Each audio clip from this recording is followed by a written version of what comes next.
Hello students. So let's continue with the MCQs. The first MCQ for today is, which diagram shows total internal reflection of light? There are 4 diagrams given here. Before you get the correct answer, before you look out for the correct answer, your concept related to total internal reflection of light should be cleared. I hope it's cleared. If the concept is not clear, you can watch the video whose link I have shared in the comment box here, so that your concepts get clear and then you can choose a correct answer yourself. Now there are 2 conditions for total internal reflection of light to take place. 1. The angle of incidence should be greater than the critical angle of incidence for a given pair of media for a given color of light. Now, and second condition is, the light should travel from denser medium into the rarer medium. It means incident ray should be lying in the denser medium. Okay, and the incident ray should strike the boundary separating the denser medium and rarer medium. Then only total internal reflection of light can take place. As angle of incidence is not mentioned in any of the figure, so we'll look out for the other condition, that is, the light should travel from denser medium into rarer medium, or we can say the incident ray should be lying in the denser medium and it should strike the boundary separating the denser medium and rarer medium. Now if you see first and second figure, first figure is wrong itself, because actually there should not be any reflection of light taking place, because incident ray is striking the mirror on which side? Polished side, which is non-reflecting surface.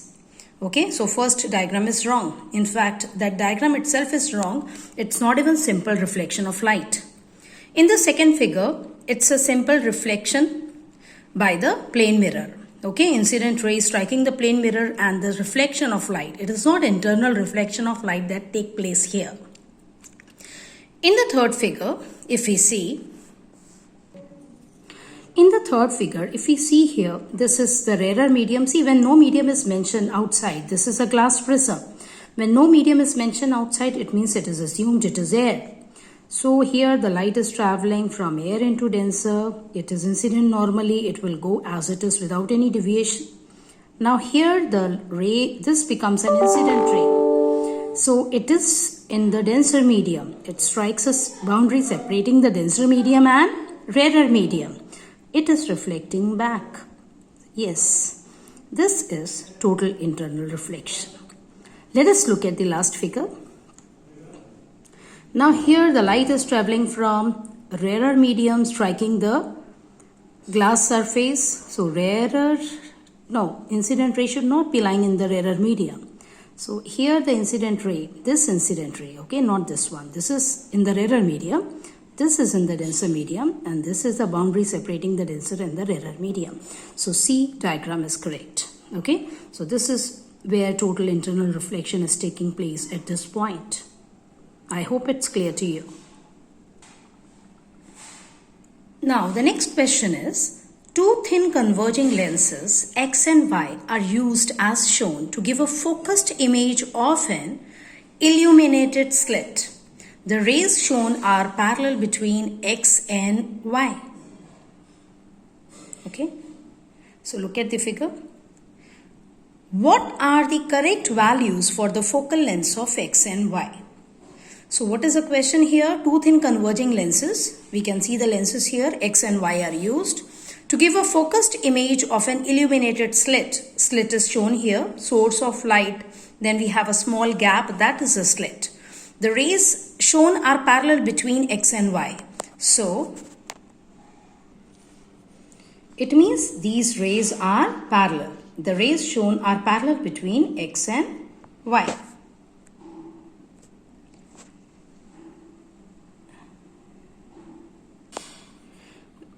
Now the question is, what are the correct values for the focal lengths of X and Y? So 50 centimeter, 35 centimeter. There are 4 options given. First number indicates the focal length of X lens and the second length indicates the focal length of Y lens. Let us look at the figure and find out the values before looking at the correct option. Here, this is a slit, rays are coming from the slit and they are getting parallel. It means we know that whenever rays are coming from the focus and they strike the convex lens, they become parallel. It means this is a focus of X lens. So this 30 centimeter is a focal length of X lens.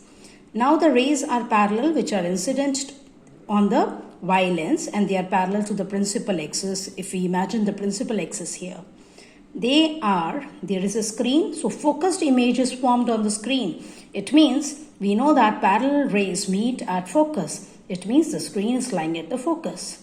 So then this distance between the screen and the Y lens should be the focal length of Y lens, that is 15 centimeter.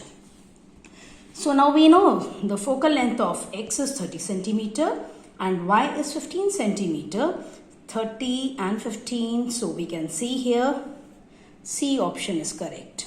Okay, 30 centimeter is a focal length of X and 15 centimeter is a focal length of Y lens.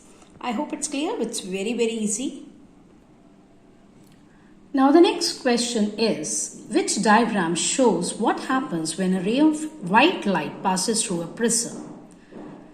You know that whenever a ray of white light passes through a prism, splitting of white light into 7 colors takes place.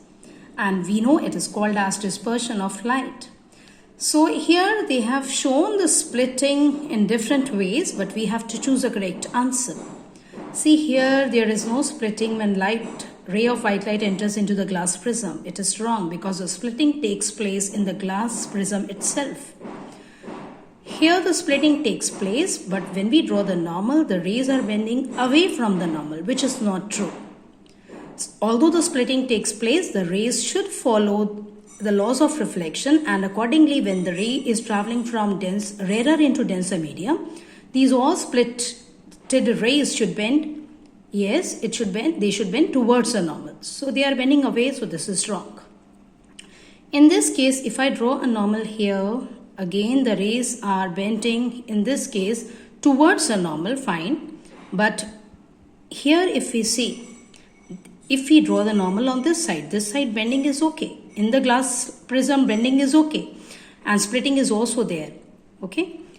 And they have not shown splitting into 7 colors, but let us assume that the splitting has taken place of white light into 7 colors. Okay, for simplicity, they have just shown 5 split rays. So in this case, if I draw a normal here, we are seeing that the rays are bending. Yes, if I take here, suppose if I draw the normal here, see, this is the normal.